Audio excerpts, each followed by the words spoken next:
Alright, gremlins, and welcome back to the journal reading section of our Kingdom Hearts series. I just now realized while setting up the video to record that I forgot to put my controller up for that entire gameplay video, so whoopsie doodle. I will put that up later, but for now, let's get into the journal. Let's do 100 Acre Woods first, just because it should be shorter.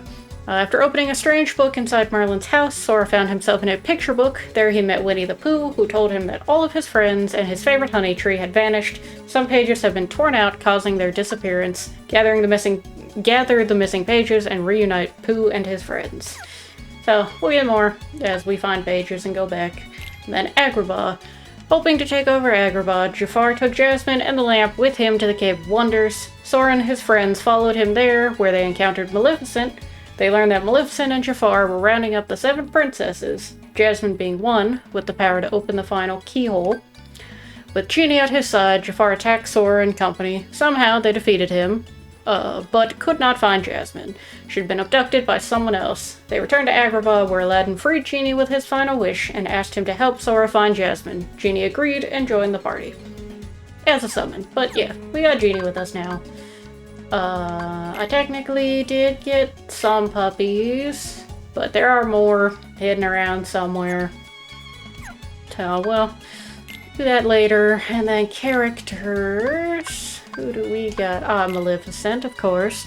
A sorceress of awesome power, she leads the villains who seek to harness the power of the Heartless. She has also tricked Riku into joining her and is using him as part of her evil plans. She first appeared to curse Aurora in Sleeping Beauty, 1959.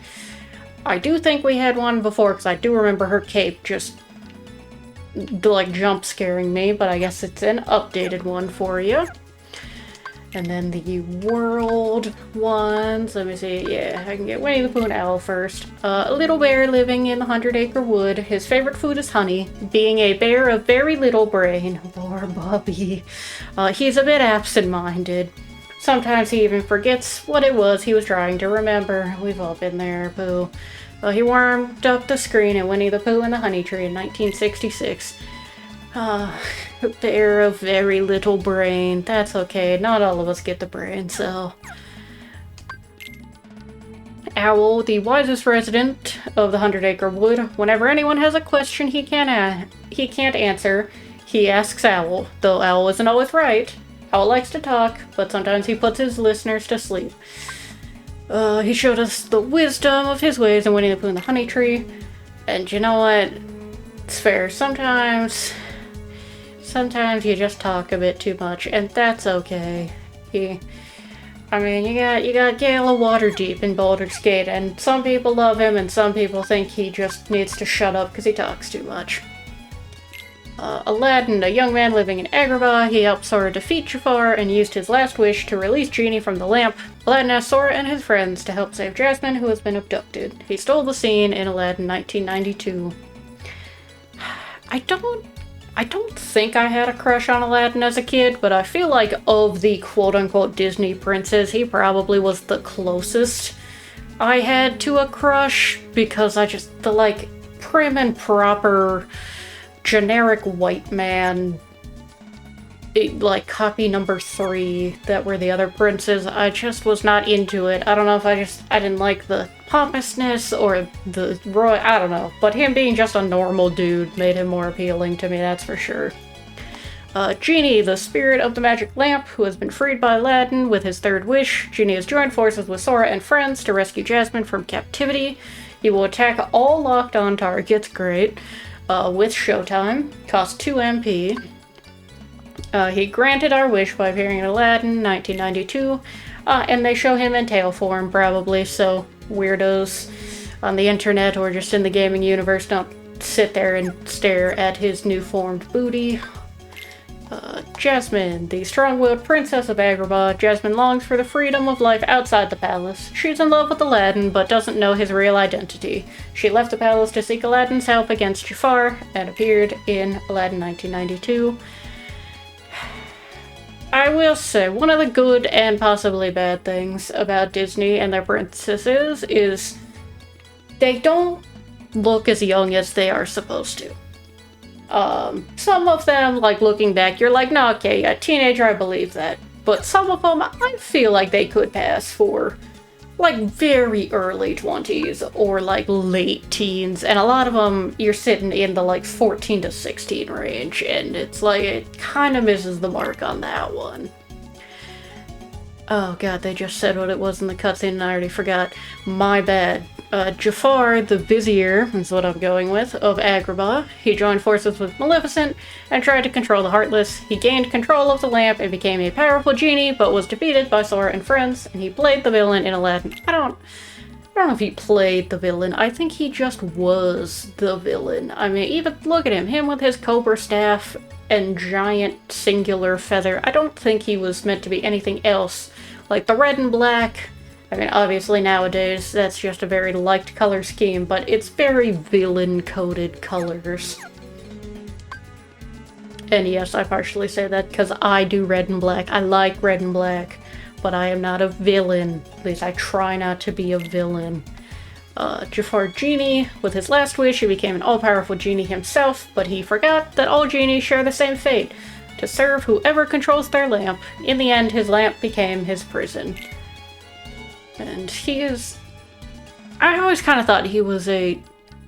almost like scarily buff dude. Like, Jafar himself does not strike me as a buff dude, but maybe he's rocking a, like, 8-pack under his robes. I don't know.